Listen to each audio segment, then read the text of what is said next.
Welcome back, Focus Learners. Okay, so today we're tackling something that is literally going to change the way you approach your studies. We're looking at Lesson 33, Predicting Text Content. Let's be real for a second. We all know that exhausting feeling of just dragging your eyes across dense academic text, right? It's kind of like wading through thick mud. But today, our goal is simple. We're going to take that passive, tiring chore and flip it into a highly active, high-speed investigation. Just think about this. What if you could actually understand a text before you read a single paragraph? Sounds a little like a superpower, no? But that's exactly what we're exploring in this explainer today. It's this core concept of prediction. It's basically a strategy to completely hack a text structure. You get the whole blueprint of the author's argument before you even start reading. So instead of just letting the text happen to you, you are happening to the text. All right, here's our roadmap for today. We'll be hitting up 1. The blind reading trap. 2. Activating your schemata. 3. Gathering your textual clues. 4. Predicting text structure. 5. Testing your predictions. And finally, 6. The efficient reader. And hey, quick side note, by just scanning this agenda with me right now, you are already practicing today's meta lesson. You're predicting the structure of this entire explainer before we even dive in. Okay, let's jump right into Section 1, the blind reading trap. Look, we have absolutely all been there. You crack open this massive, heavy textbook, you stare at a giant wall of text, and you just dive in blindly. That is the classic trap of the inefficient reader.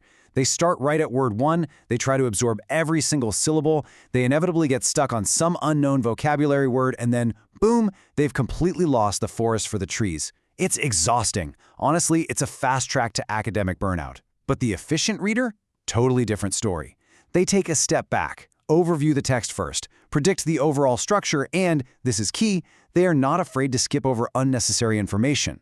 They read fast, and they actually comprehend more. It's like they already know the destination before they even start driving. Which brings us to Section 2, activating your schemata.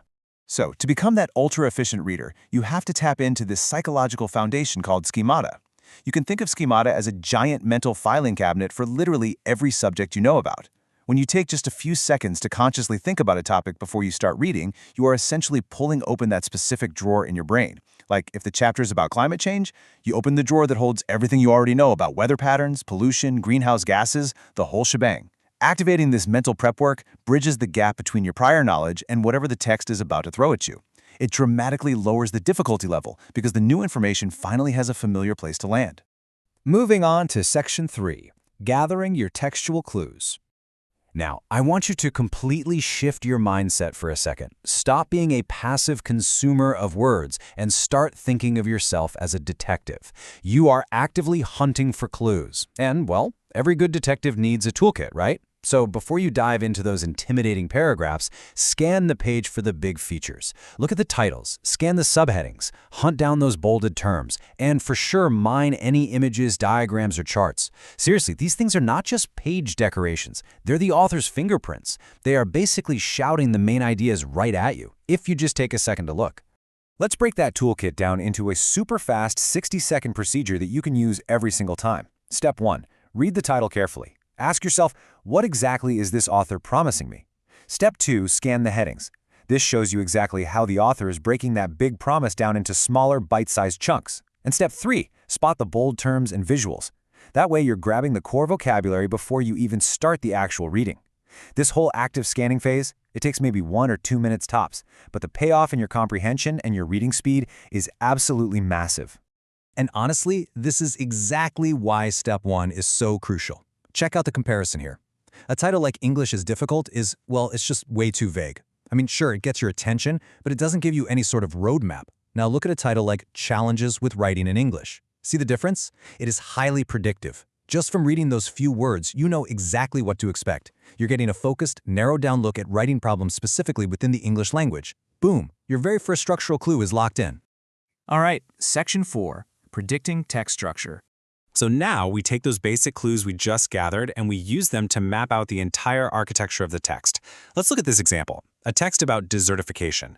Check out these 4 section headings. What is desertification? How widespread is the risk? Natural causes and human causes. Notice what just happened.